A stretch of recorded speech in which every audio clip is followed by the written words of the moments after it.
ठंडा के समय में आजकल जहां बैठिएगा एक बड़ा अच्छा तर्क की बात चर्चा चलती है कि अंडा जो होता है एग, कुछ लोग कहेंगे ये वेजिटेरियन है, कुछ लोग कहते हैं नॉन वेजिटेरियन है, यानी कुछ लोग कहते हैं शाकाहारी है, कोई कहते हैं ये मांसाहारी चीज है।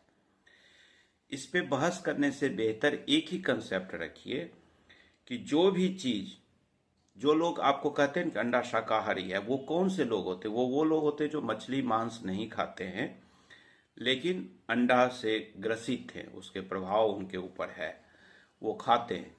तो इस केस में उनको सीधा कहिए कि अगर आपने अंडा को किसी पेड़ से, पौधा से या लता पता से आपने तोड़ा है और उसको खा रहे हैं तो वो शाकाहारी चीज है।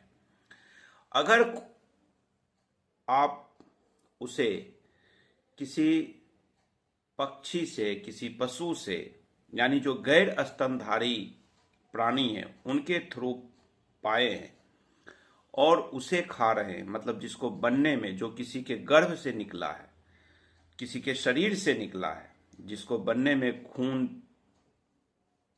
पानी, यानी शरीर के चीजों का योग है, वो सीधी बात है कि वो मांसाहारी है।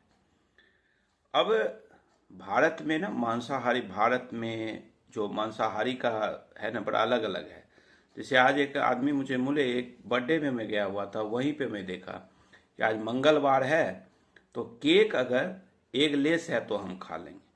अब देखिए, जबकि सोमवार को भगवान, सोमवारी भगवान शिव जी हैं, सब भगवान का सब दिन है, ग्रह के नाम पे ही दिन का नाम है, तो कौन सा ऐसा दिन है जिसे आप खाइएगा तो नहीं होगा? तो ये सारी चीजें जो होती है ना, वो नौटंकी वाली चीज है, इसमें एकदम दिमाग नहीं लगाना चाहिए, नौटंकी वाली चीज है।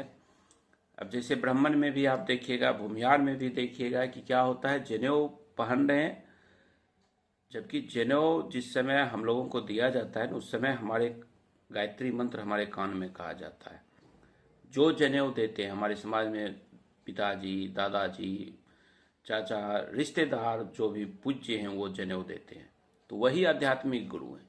लेकिन उसके बाद भी देखिएगा लोग माला जप रहा है किसी को भी गुरु बना करके, झूठ बोल रहा है गायत्री मंत्र को। अब तो गायत्री मंत्र का इतना अपमान है, किसी घर में जाइए तो अपना बेटा या बेटी को भी खड़ा कर देगा कि देखिए मेरा बच्चा बड़ा गायत्री मंत्र अच्छा से याद है। तो वही चीज हो चुका है मांस खाने में भी। ब्राह्मण भी शराब पीना, मांसाहार खाना, सब चीज कर रहे हैं, जनेऊधारी भी कर रहे हैं। तो गैर स्तनधारी जो भी प्राणी के शरीर से जो निकलता है वो